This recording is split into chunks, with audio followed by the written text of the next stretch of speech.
On this episode of This Old Game, I want to talk about a personal favorite of mine, this game Tharsis. Now, ignore the dust because this old guy is from way back in 2016. It's been a while.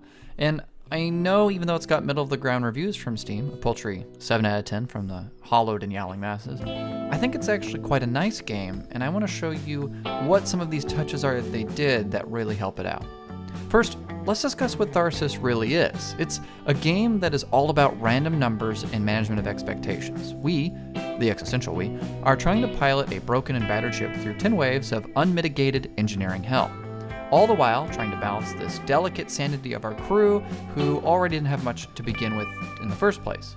At the same time, trying to be a short order chef of sorts who's also in charge of running to the store while cooking meals.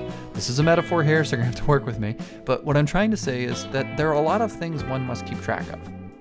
Now, here's the rub. Just like any long road trip or plane flight, having the right people sitting next to you will make all the difference in the world. So immediately ditch this guy and grab this lady here, and your game will be a whole lot easier, and I'll discuss that later in the video. Each round, parts of your ship will explode or break down, and you need to fix them. Otherwise, you'll be quickly accumulating more and more negative status effects on your ship. Now, sometimes the events will cause hull damage, while others will directly affect your crew.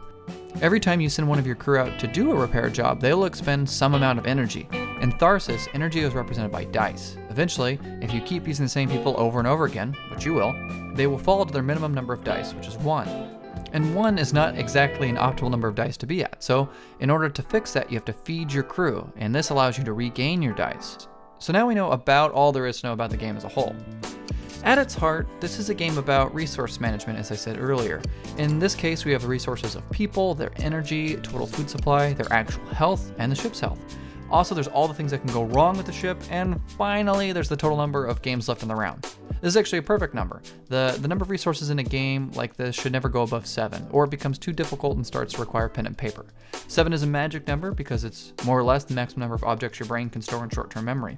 Think about your phone number. It's probably 7 digits. A guy named George Miller, a psychiatrist, called it the magic number.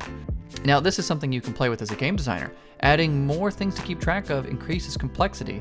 Less things makes it easier. But please be aware that increasing complexity without actually increasing the depth is a recipe for player frustration. Anywho, back to the game.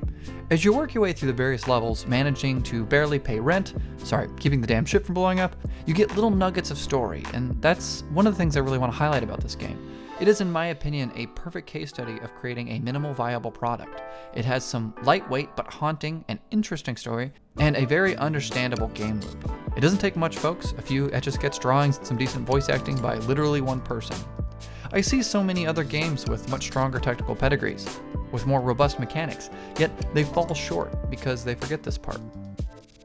If you're making a video game, just adding a slight bit of storytelling adds so much to the experience. It allows you to wrap all of this gameplay around something meaningful. And let me show you a little bit of that storytelling here in action. When you get far enough in and run low on food, you're given a strange option. You're allowed to eat one of the dead crew members. Gruesome. So what does it do? Well, it feeds you. Obvious, right? The game just gave me some free resources. But why would it do that? Well, it comes with a few consequences. It hurts your top-end health of your people, which is fine because by this time they're already pretty battered, and so it's not much of a concern. It also affects their sanity, and it adds this touch. Look at that. That's amazing storytelling through action. The weight of your deeds splattered right in front of you. Guys, this is a game about rolling some dice and doing maintenance work to stay alive. What a kick. I love it. I remember how strongly I felt when I saw that. A slight drop in my stomach, a slow realization of what happened has just washed over me. A game that can make you feel anything but mild amusement has done something right.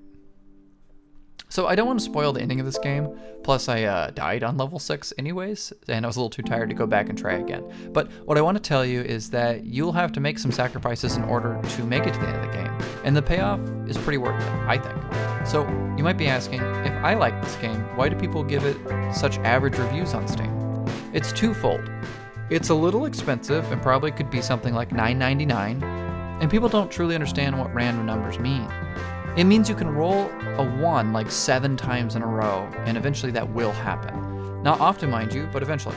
And this game has a sticky mechanic where having poor rolls not only means you can't solve the immediate issue of the broken module, but also your crew can take damage, as well as locking some dice.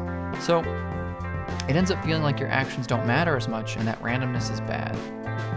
The designers do get around this problem by allowing you to have assists, which prevent the bad thing from happening if you have them available, and that is why earlier on I said you gotta pick this lady right here, because she is the assist crew member and is probably the most valuable of any of the others.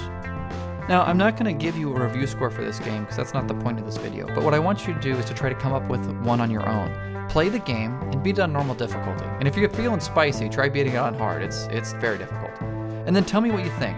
Did such a simple concept evoke any emotions in you, like eating your crew member? Did you feel the weight of the true randomness hitting you? Was it bad? Was it good? What score would you give it? Let me know. And if you feel like you like these kind of videos, let me know. Also, something, subscribe button, something.